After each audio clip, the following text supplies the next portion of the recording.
It's your Wednesday daily delivery. I am Michael Rand.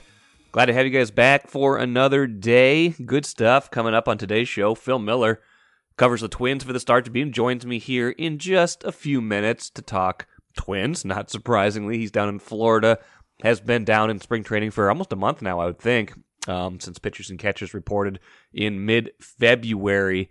And kind of just looking at a team that's rounding into shape. Got some pitching depth, got some possible lineup depth. I'm kind of talking myself into this being a team that could be more competitive than I thought before the offseason started. I think they've made some pretty good moves, including, of course, the Carlos Correa move, which once you get past all the injury risk, obviously makes them better. So Phil and I will talk through the pitching depth, talk through some of the injured, regular, everyday players who, where they are in their trajectory, guys like Byron Buxton, guys like Jorge Polanco, guys like Alex Kirilloff, things like that, to see where they might be ready for opening day or perhaps not ready for opening day. So that will be in just a few minutes. We'll get to the Diamond Sports bankruptcy filing at the end of the show. I don't think this is a surprise, but it did come last night finally. And I'll try to contextualize what parts of it I think are interesting and that you need to pay attention to if you are a Bally Sports North watcher, and which means you watch these days the Twins, the Wild, the Wolves, the Lynx, a lot of local teams on that channel, and impacted potentially down the road by whatever comes of this. First, though, what did I miss?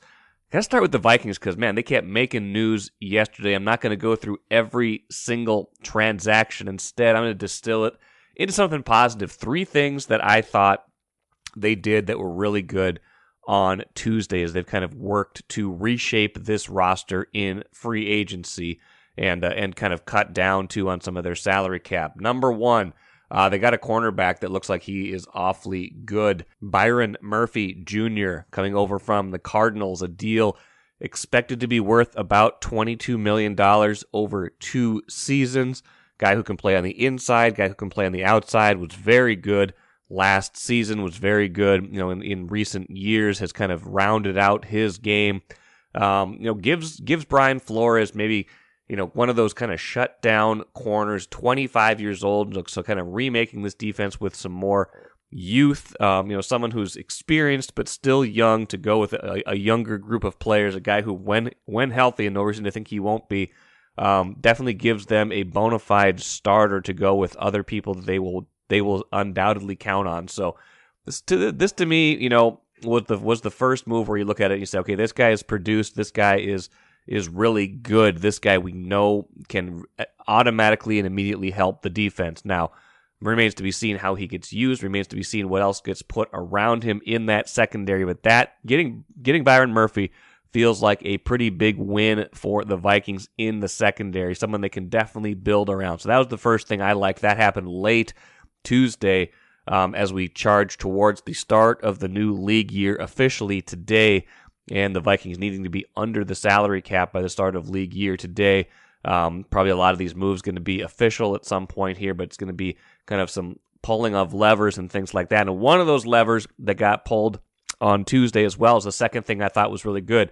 They converted part of Kirk Cousins' salary to a signing bonus. So basically spreading it out over a number of years kind of creates some potential for a lot of dead money in 2024 on Cousins' deal if they decide to move in a different direction. Could be $28 million of dead money on his deal next year. But basically what it does is, at least for right now, it bought them $16 million in cap space in 2023 when they needed it the most, and pushed it into the next years where the cap's going to go up considerably without committing to Cousins beyond this season. I thought that was really important. I thought they needed to give themselves that flexibility to still not have to get under that number with Cousins before the start of the league year, not have to do an extension with Cousins if they're not ready to do that, or if they don't want to do that, if they're just going to let this year with Cousins play out. That, to me, was important. So creating that space, still the ability to change this and come to some sort of extension agreement if that's the way they want to go. But I'm of the mind, and I've been of the mind for a while, that they need to move on from Cousins after this coming season, just because Feels to me like their timeline is not going to line up necessarily with his timeline. They're in a little bit more of the rebuild now than the competitive part of the rebuild. That was 22. Competitive was 22. Rebuild is 23. Putting some decent players in place right now, getting some things going, trying to revamp that defense. You still got Justin Jefferson. You've still got some pieces to work around on offense, TJ Hawkinson. But this year kind of feels like a bridge year to the future where it's going to be 2 or 3 years probably until they are true contenders. And that's not really lining up with Kirk Cousins' timeline. So you might as well start thinking about your quarterback of the future who's going to be on a rookie contract for several of those years instead of making, $35-40 million against the cap. So that to me was important. There could be some pain in 2024 if this is the way they wind up going. It really accelerates the timeline for coming up with a plan B for the future. It might even involve drafting a quarterback this year. It just kind of seems like if they want to have someone ready at the start of the 2024 season who is not Kirk Cousins, they almost have to get that person in place this year. So kind of starts that timeline, but I thought it was a good move. I thought it was a smart move. Puts them in a spot where they don't have to rely, again, on a contract extension for Cousins to get under the cap, but gives them that flexibility to sign some players right now, gives them some flexibility going forward. So I thought that was the second thing they did well on Tuesday. Now, the final thing might be a little bit more under the radar, but the Vikings on Tuesday reportedly agreeing to new contract with kicker Greg Joseph and long snapper Andrew DePaulo. So along with punter/holder Ryan Wright, they will go into 2023 with continuity in the kicking game. DePaulo was an all-pro long snapper, so that's a kind of a no-brainer. He was a journeyman, but he's proven himself to be the long-term answer at long snapper. Greg Joseph was a good clutch kicker last season, made a lot of big kicks, missed some long ones, but was very reliable inside 50 yards. And Ryan Wright, I thought, was very good last year as well. So, that piece of it to me was pretty important. Just in talking a couple times in the past with former Vikings kicker Ryan Longwell when the Vikings have had some problems in the punting and the kicking game. That to me, and that to him, was a big part of it was the lack of continuity, changing kickers, changing holders, changing snappers, things like that. It's kind of this process where you got to get the timing down, gives that group another year to work together and make sure they are getting it right. And any gains you might get from, maybe a different, a change at somewhere, I would think kicker would be the one place you'd think about since Joseph did miss some kicks last year and miss some extra points. Any gains you might make or think you might make might be mitigated by the lack of continuity with that group and the continuity now you continue with Greg Joseph. So I thought that was smart. Let's see this for another year. Maybe this is the kind of the connection that they'll have for years to come. And that would be a good thing for the Vikings because like Longwell talked about in the past, when he was here, it was the same operation for 6 years. It was Kluwe as his holder. He had the same long snapper for 6 years, Colin Loeffler. It was very much a smooth thing, and he made a lot of kicks for the Vikings in those 6 years. So continuity for a kicker, continuity in the kicking game, a big deal. The Vikings got that. They got a corner. They got some flexibility with Kirk Cousins. A pretty good day overall for them on Tuesday. Take a playcation to Mystic Lake. With 24/7 gaming, the good times never have to end. And you can satisfy your cravings at our restaurants and bars. Or relax in one of our luxurious hotel rooms. Those that play together, stay together. And don't forget to join Club M so you can spark new memories and bask in the rewards along the way. Follow the lights to Mystic Lake, where every day is play day. I'm joined right now from Florida by Phil Miller, Twins beat writer for the Star Tribune. He's at Hammond Stadium right now. We're recording on Tuesday afternoon. Split squad action. We're in the middle of a game. I don't want to give away all the secrets, but sometimes the spring games don't mean as much as the other games do for sure. But Phil will keep one eye on that to make sure you are covered in Wednesday's Star Tribune as well as Wednesday's daily delivery. Phil, how you doing in Florida? Doing great. Kind of the dog days right now, the middle part where the newness is worn off and the ramp up really hasn't quite started yet. So getting closer though. Lavelle arrives this weekend. That always fires everyone up. Yes, it does. I'm sure that will. I think he gets there St. Patrick's Day, right? Which is merely a coincidence, I'm sure. Yeah, it's too bad there's not a parade here. Yeah, it looks like 1-0 Twins after three. Okay. And you're right about the importance of spring games. I think the Yankees brought their Double-A team Yeah. down here yesterday because it's a 2+ hour drive and there was a threat of rain, so it wasn't exactly Jeter and A-Rod playing out here. Well, the Twins shut him out to their credit, and we'll get to some of that good starting pitching here in a little bit. You wrote about Bailey Ober the other day, and he looked good on Tuesday. But I want to start with kind of some lineup, updates as much as you can do. And it's just interesting. A lot of the guys they're going to rely pretty heavily on. We haven't seen much of, if any at all. I'm thinking about guys like Alex Kirilloff, Byron Buxton, Jorge Polanco, even Jose Miranda, and to a degree Carlos Correa, who's been missing for a certain amount of time as well. Not so much injury related. He's just kind of getting some work outside of spring training games. But we're talking about guys who could factor pretty heavily into the middle of the order, especially with all those guys, I guess. But injury wise, thinking about Kirilloff, Buxton, Polanco, Miranda, where do we think kind of one by one those guys are in their recovery and the likelihood that they will be ready to go when the bright lights do go on? I am increasingly confident that Byron Buxton and Jorge Polanco will be in the lineup on opening day. They take live batting practice against actual pitchers, most of them big leaguers, 5 days a week. I've been watching them.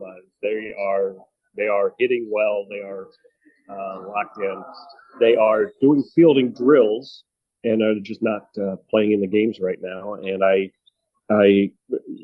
controlled environment is what you keep hearing about them. I'm sure the idea was when Buxton came to camp that they were going to wait and wait and wait. If this is a guy that plays only a certain number of games, stays healthy enough, and I think they don't want any of those games to be, or many of them, to be in the spring. I think this was the plan all along. I'm not quite as certain that they thought Jorge Polanco would sit out the first 3 weeks, but it makes sense. Buxton had surgery and says he's all healed up. Polanco was on a rest and recovery, and it should heal on its own. And he says it has. He says he feels really good. But same thing. Why risk it in the field when they don't have to? He is getting live at bats. He is, I saw them turning double plays the other day on the half field. So I think they're comfortable with kind of easing these guys into game action. It would not surprise me if Buxton and Polanco handle 90% of the designated hitter at bats in April. Okay. As they just make sure. But I think both of them will play opening day. I think Alex Kirilloff, I have a feeling Alex Kirilloff may open the season in AAA at St. Paul if they bring him north at all. And it's funny because he looks healthy. He's taking live at bats like the others, but he is he's got he had very unusual wrist surgery where they shaved down the bone, and he still says that there are times when it doesn't feel right. And I think the Twins doctors all say it's a matter of getting the last 2 years, the pain out of your head, and just accepting that this is what it feels like, and it doesn't hurt. He says it doesn't hurt. It's just he's trying not to re-injure it, and that seems to be holding him back a little bit. He is not on as daily a schedule as the other two, and abundance of caution is the Twins' motto around here. So he could be ready. I might be wrong about that, but I sense with Joey Gallo playing first base the last couple of days in a row that they are prepared, let's say, for Kirilloff not to be ready. How about Miranda? His is a little bit more of a just kind of take it easy and rest it, right? Yeah, he worked real hard to get ready for this season. Worked on his fielding. He knew that he was going to be the regular uh, third baseman, and he just his shoulder just started getting sore on him. Nothing that he could point to. Just waking up for a few mornings, and it was hurting him. So they are slowing him down, making sure that his shoulder is okay. He is throwing again. I saw him throw base to base, so that's 90 feet now. Not at not as hard as he can, maybe half effort to protect it. But he says they now have a schedule where it ramps up, ramps up, ramps up. I would suspect he will play third base sometime next week, and with the idea that he's ready for the season. He has been the hottest hitter at the plate, so it's not affecting him hitting wise. Okay, well that's good news for them. Kirillov's interesting because they he's when healthy, and we've only seen it in little doses, but when healthy, he has the potential to be one of their best hitters, like a number 3 type hitter. So I feel like even if a lot of it doesn't necessarily hinge on him being fully healthy, this lineup becomes a lot more potentially dangerous if and when he's healthy. So that's a big one to me. Yeah, he's the line drive, get on base kind of guy, gap hitter. They want him to be standing on second base, once or twice a game. So it's it is a kind of a big loss, but they do have a lot of left-handed hitters. They are, I think they're pretty confident that this is just something. It's almost like a mental thing. It's just something that he needs to get past. That it is. He's not going to re-injure it, and he just has to let loose, which he does here and there. But there have been days where he's kind of backed off a little bit and uh, asked out of live BP just to be safe. I wish there was something more concrete that we could point No, to yeah. say that this has to heal, but the doctors say this has healed, and that it's just a matter of him letting loose and feeling confident about it. Well, the only question about the rotation, Phil, is where do you find room for all these guys? This is a much different question than the lineup with a lot of these guys. We're wondering about injuries. The starting rotation looks pretty deep right now, and I think you jokingly said last time I had you on that you fully expect someone will start the year on the injured list, and that will create space for someone like a Bailey Ober who had who looked very good again Tuesday, but. Joking aside, the veterans they have, Joe Ryan, Bailey Ober, now the younger pitchers, they've all looked pretty good, relatively speaking. And the rotational depth, in terms of quality guys you can turn to, that's not always been the case here. It seems like they do have some depth built up here so far this spring. Yeah, and it is spring, and then we have to remind ourselves that it's just spring, and then of course it's only spring, and they haven't actually started, Yes. and we know how things change. But it is true that man for man, all 6 of their starting pitchers who seem to deserve a spot in the rotation have looked good, and every single one of them has come in throwing harder than they did last year. I think that's really an effect of the certainty that we know when camp is going to start, and we know how it's going to go, and it's going to be a normal camp. And Sonny Gray is the biggest example of this. He did not prepare. He was part of the negotiating team last year and could not work out and ramp up the way he wanted to. This year he came into camp ready to go and throwing harder. Pablo Lopez has been really a revelation. He has looked, I think, even better than the Twins expected. You saw what he did in the WBC the other day, pitching for Venezuela. I think they're pretty excited about getting him back next week and seeing how ready he is. And yeah, Bailey Ober now pitched 6 innings and is yet to allow a hit. So I'd say they feel awfully good about it so far. Yeah, I would think so. And some of these guys added some movement, velocity, different pitches in the offseason too, right? Didn't some of them do some of the fancy training that these guys do? Fancy training is, that's not what the Twins call it, but no. Some of them went to Drive Lines Center in suburban Seattle. All of them had coaches working with them this offseason. It doesn't hurt. I'll say this: it doesn't hurt that Tyler Mahle, Sonny Gray, and Kenta Maeda are in the last year of their contracts. Yes. Two of them in their 30s, almost mid 30s. Mally's 28.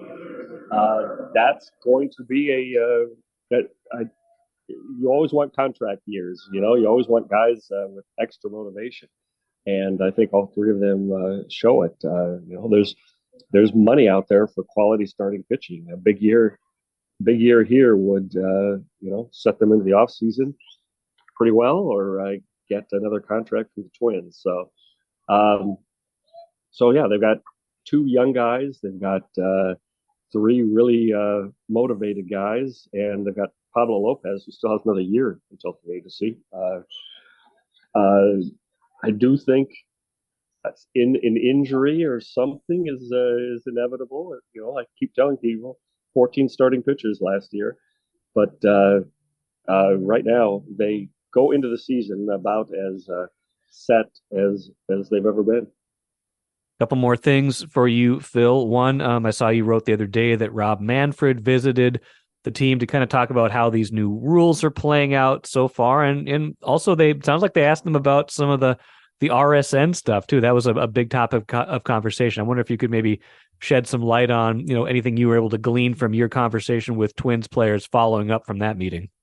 Well, it's largely just trying to connect with players, all representatives, all ages, all contract situations, all nationalities. The Twins had Buxton and Caleb Thielbar, who was the player rep. Had Yohan Duran. They had a kind of the gamut of different players to meet with him, to tell what they think of their rules, and mostly just to feel like they stay connected, because the commissioner said he came out of the negotiations feeling like the other side were enemies, and they need to be working together. And I think that the TV deals, the RSNs, is a good example of that. The baseball's finally waking up to its TV. Maybe not problem, but it is a problem in some places with the blackout rules and all that. And now it's so difficult to stream games in some markets. And I was interested in the approaching, well-rumored bankruptcy of the RSNs. Baseball seems very confident that even if the Bally's and I think the AT&T sports nets are also in trouble. Yes. If they go down, baseball can just step right in and produce them themselves. They're so open about how ready they are. They must have an action plan in place. And the players were assured that every game that was supposed to be televised will be televised, which is good news for fans. And as players who earn money based on those RSNs pay a lot of dough to televise baseball games, that'll affect players' salaries as we go forward. I read something interesting the other day. I can't remember where it was, but Manfred talking kind of about if baseball does end up kind of taking over the production of these, local games, and that it kind of could become a more centralized broadcast approach, things like that, that some of the revenue could also become a little flatter, that it might not be this kind of massive disparity between what the Dodgers get now and what some of the lowest ranking teams get now. I'm not sure exactly how that model would work and whether that had to be collectively bargained or not, but that sounded interesting to me as something that could impact the Twins going forward as well. It would have to be collectively bargained, and the players' opinion on that would be interesting. Are they more comfortable with, the Yankees and the Red Sox and the Dodgers all own the major portions of the networks that broadcast them, so they're making money less on rights than they are. They're just running the networks and are collecting advertising revenue. So how they would fold those teams into it would be a good question. But if the model is the NFL, where teams all share broadcast revenue, that would be great for the teams that are in smaller markets and earning less. I have a hard time believing that Red Sox, Yankees, and Dodgers, among others, would allow such a thing, at least to a flat level. But it definitely is something to keep an eye on. The commissioner said at a media gathering last month that the model they're looking for is you go to their website, MLB.tv, and you buy whatever it is you want to buy. You buy your team's games. You buy two teams' games. You buy only Sunday games. You buy a la carte or by the season, and you get to watch it. I think a lot of fans would agree that that's a pretty good thing to shoot for. I would agree. That's kind of puts it back in the fans' hands. I got to say, Rob Manfred, I did not like a lot of his early tenure, but he's winning me over a little bit with some of this TV stuff, and certainly with some of the rules changes, the pace of play stuff. I mean, that has to have been, now that we've had a number of games now, how noticeable is it for you in particular just to cover a game, to watch a game? Is the pace noticeable to you? The pace is noticeable in I guess in a macro level, but not a micro level. You do not watch the game and think 3, 2, 1, come on, throw it. You do not notice if the batter steps out because he always steps right back in. You look up in the 5th inning and only an hour and 20 minutes have gone by, and you go, wow, that has changed. These Twins spring games are almost all of them over by 3:30. Almost all of them 2.5 hours, and even sometimes where you think kind of dragging a little bit, you look up and it's really not cumulatively. So I have been shocked. I think I assured you on our last podcast talk that the players would hate it and the umpires would hate it and the managers would hate it, and only the fans would like it and nobody would speak up for them and the rules would go away shortly. And I'm just here to come clean. That was my opinion, and if this spring is any indication, boy, was I wrong. We were talking about this the other day, that the minor leaguers last year, it was kind of thrust upon them early in the season, and there were a lot of complaints, and a lot of players grumbled about it. And I think there's a group pick there. I think the players got used to saying, those speed-up rules. Sure.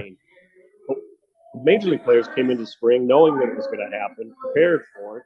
It's gone really well. It has had the exact same effect, but everybody is saying, wow, this is great. And so even some of the players who complained last year are now like, this is great. These rules make so much sense. I don't know why we didn't do this before. So I think there's a group mentality about it. And baseball, so far, I've heard nobody who's very serious about this is a bad thing.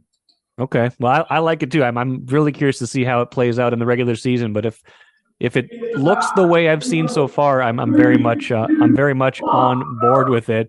We got some sort of between innings promotion going on. I like the sound of whatever they're doing. A countdown I can hear out on the field. Is that true? They have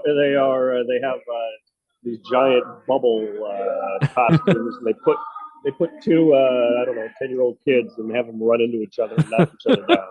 So there's quite a bit of gambling on it, is my understanding. Well, maybe some solid contact being made. I guess final thought for you, kind of bringing this full circle, Phil.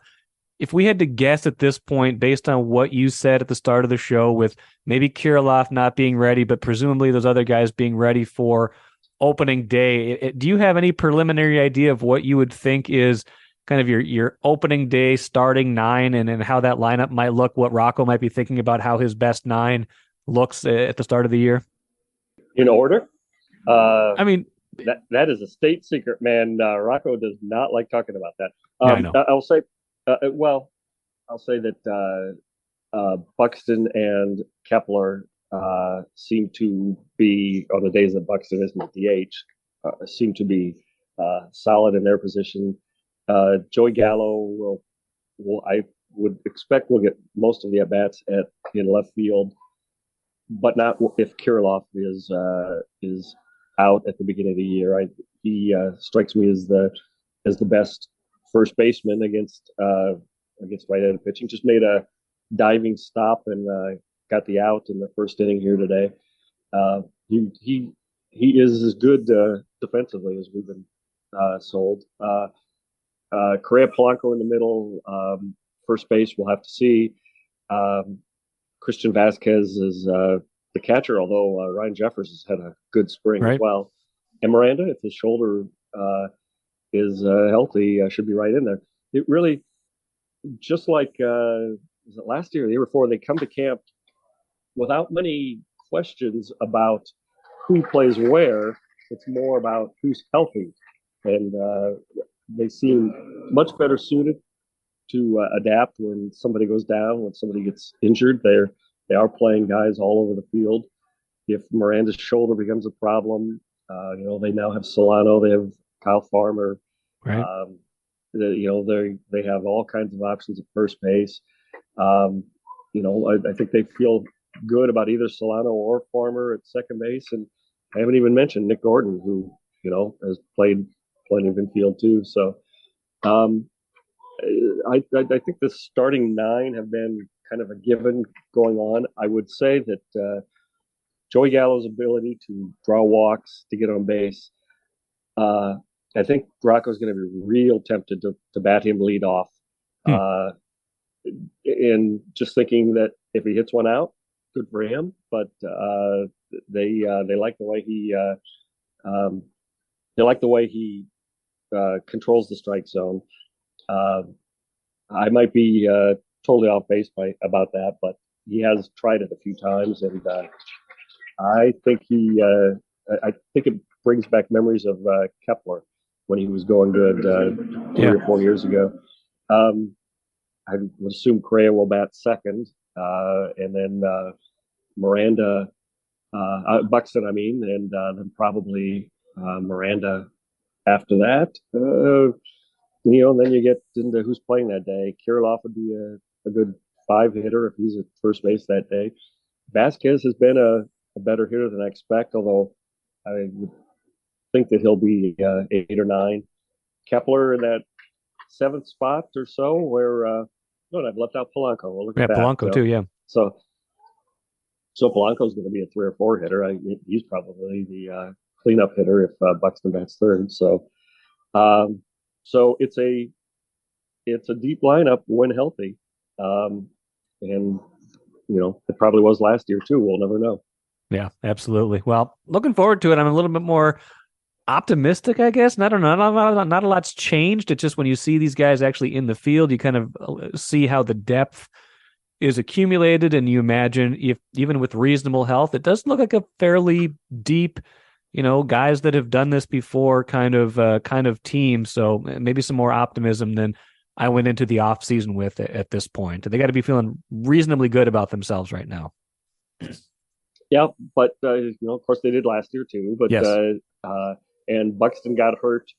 Was it the first road game of the season? Yes. So we all know what spring means. But Farmer has played well. Solano has played well. Nick Gordon seems healthy again, and he gives them an element that they don't have elsewhere. If Kepler, who's hitting, I think 400 this spring, if he keeps hitting, think of all the pressure that takes off the lineup. If he doesn't, maybe he's gone in the middle of the season. Maybe they finally find a trade partner, and we've got Trevor Larnach to step in, or Matt Wallner. It is. I think the days of reaching down to AA for emergency players hopefully is over. Well, we'll see how it all shakes out. Phil Miller, appreciate it as always. Go get ready for Lavelle. It's a 2 or 3 day process to welcome Lavelle to Florida, so I hope you are ready for that, and we'll talk to you again soon. Okay, Mike. Good stuff from Phil. I feel like I'm kind of talking myself into this team. I haven't been feeling it for a few weeks, feeling a little bit more optimism about the Twins than I was feeling at the start of the offseason, and certainly in August and September last year where they were fading. So we'll see where any of that gets us. Like Phil said, it's just spring. We know that. It's fine. We can temper expectations while still looking at this roster and saying, man, got some depth at pitching, got some depth in the lineup if the bullpen comes together. Feeling pretty good about the 1 through 9 and the 1 through 5 they're going to be putting out there this year. So we'll see, but feeling more optimistic about this team than in the past. Let's finish with the cooler quickly. Bally Sports North parent company Diamond Sports filed for bankruptcy. That was predictable. What's not predictable is what happens next. The bankruptcy filing came Tuesday night. Like I said, that was expected. We knew that was likely to happen because of them missing a debt payment earlier this month, but just this becoming official. Here's the upshot of it to me. Diamond has 19 networks under the Bally Sports banner. That impacts 14 baseball teams, 16 NBA teams, and 12 NHL teams, including all 3 in this market in those leagues. Now, nothing really seems to be immediately impacted. It sounds like they've made all their payments to NBA and NHL teams, so this does not impact the Wild or Wolves in any way that I would imagine. Now, the Twins are a different story, especially going forward, but I wouldn't expect anything to be an immediate change. Now, here's the interesting thing that I thought was from the AP story. The company is current on payments, like I said, to hockey and basketball teams, reading from the AP story, but it might withhold payments from some baseball teams where it is trying to renegotiate a better deal. Now, Major League Baseball has set up a local media department in case it has to take over broadcasts for teams, still reading from that story. Games would air locally via MLB Network or streamed on MLB.TV in case that happened. MLB statement, end of the MLB statement that they issued Tuesday, I thought was interesting too. They're saying they're thinking everything will be, continuing on during the bankruptcy process, but they said over the long term, we will reimagine our distribution model to address the changing media climate and ultimately reach an even larger number of fans. So my takeaway from this is kind of the same takeaway I've had for the last several months as this has been starting to play out. It's that I don't expect a ton to change right away, especially if you are a Bally Sports North viewer. But let's remember, the Twins' contract ends at the end of this season, at the end of the 2023 season, and it sounds like baseball is very determined to imagine a new model going forward. What that looks like, I'm not exactly sure, but I would say that think about the future, and this will look a lot different, and maybe some of these frustrations you've had with Bally Sports North over the years will dissipate because something different will be in place. I don't know what the economic model of that is. That remains to be seen, but the ball is rolling now with this bankruptcy filing. That will do it for today. Should have some good stuff coming up on Thursday's show. Planning to head over to the Gophers Pro Day over at their football complex today. Check out some of those guys, maybe have some of them on the podcast tomorrow. Also hoping to stop by Gophers Women's Hockey Access as well while I'm over there, so that could be a feature of Thursday's podcast as well. Thanks again so much for listening today. I'm Michael Rand, back at it again tomorrow.